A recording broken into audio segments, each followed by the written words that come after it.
Hey, just because the snow's flying outside doesn't mean our riding days are over. We're here at Flamingo Motorsports in Palmer, Mass. We're going to head inside, take a look at some of the new model snowmobiles, dirt bikes, and ATVs, and all the cool toys we can have fun riding in the snow with. Hey, I'm here with John at Flamingo Motorsports. John, so it's snowing outside. Everybody that rides street bikes is freaking out. They can't be riding, but there are bikes they can ride in the snow. We got dirt bikes, ATVs, snowmobiles. That's right. What's some of the more popular snowmobiles this time of year? Our more popular machines are the bigger, faster machines. We have the Skidoo 800 right here. This is a brand new 2010. Wow. Boasts the best power to weight ratio in the business at about 430 pounds and 150 plus horsepower. No way.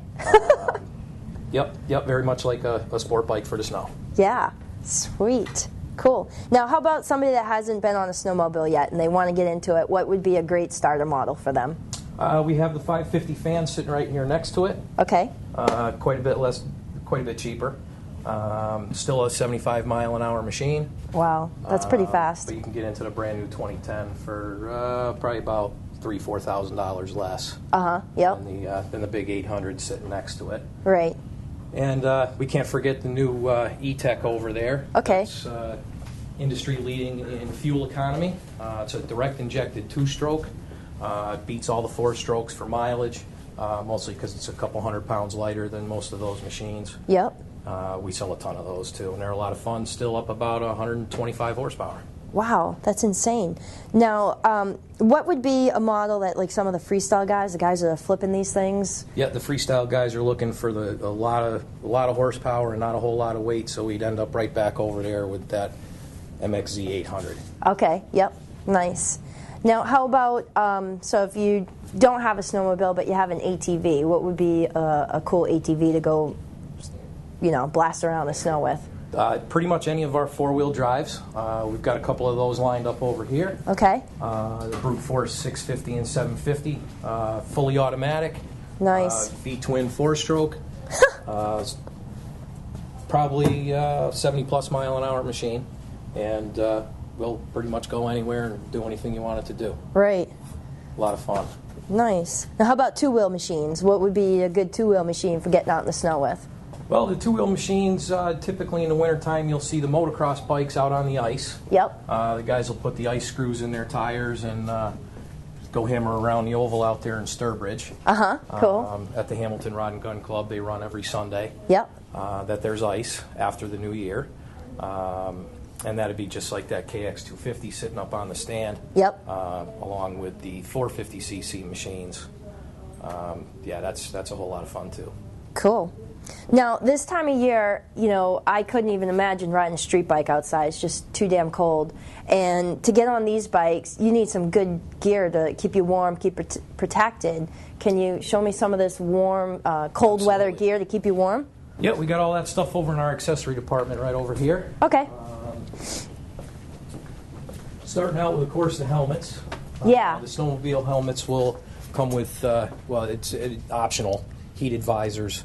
Those are very functional and popular. Does that prevent the fog from building up? The fog from building up, similar to the defogger on the back window of your car. Now, are these like street helmets, or is there a difference between a snow? Similar. The snowmobile helmets will have a built-in breath guard. Yep. To help again with keeping the screen clear. Do they have to meet like DOT standards? Curtains. Yes, they do. Okay. Yep, they carry the same standards that any of the street helmets have to carry. Okay. In Massachusetts, the minimum being DOT, and they also have a Snell rating on the higher-end helmets. Okay. Which the motorcycle folks will be familiar with. Now, like guys riding dirt bikes and ATVs, will they use these helmets or use something different? They will use these helmets or the more motocross-style full-face helmets with goggles. Matter of preference, really. Yeah, personal preference, what you're more comfortable with. That's right. Okay. And how about something to keep your hands warm? These are our winter gloves over here. Very similar to a cold weather motorcycle glove. Mm-hmm. Thicker on the outside, thinner in the palm so you can still feel your grips. Mm-hmm. A large the cuff. snowmobiles are, most of them have heated grips, so they don't have to be real thick on the bottom. Oh, they do have heated grips. That's right. Nice. And a lot of the gloves now, you'll see have this little squeegee on the finger. Okay. So you can clean your windshield or your goggles. Yep. Without getting your gloves all wet. Cool. Jackets. Jackets we have over here. Cold weather motorcycle stuff, except most of these coats, the liners aren't removable like the motorcycle coats are. Yep. You want it in there all the time. Yeah, you're not going to be taking that out. And they wouldn't have the venting that a lot of the motorcycle coats have. Right. But that's necessary equipment right there for hanging around in the snow. Yeah. And it looks like some like snow pants here. Yep. Yeah, they call it the full pant is more a bib style. Yep.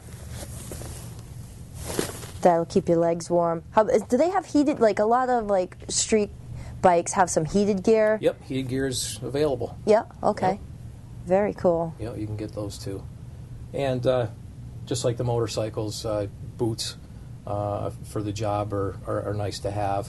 The snowmobile boots are, best I could describe it as a mix between a motocross boot and a snowboard boot. Okay, yep. Do you have any of those here? Those are on the rack right over there behind the camera. Oh, all right. Yeah, let's go take a look at those. See what those look like. Yeah, very much like a snowboard boot. Quite firm. Oh, yeah. Definitely. All right.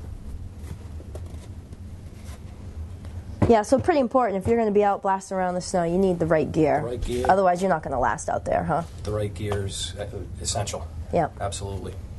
Cool.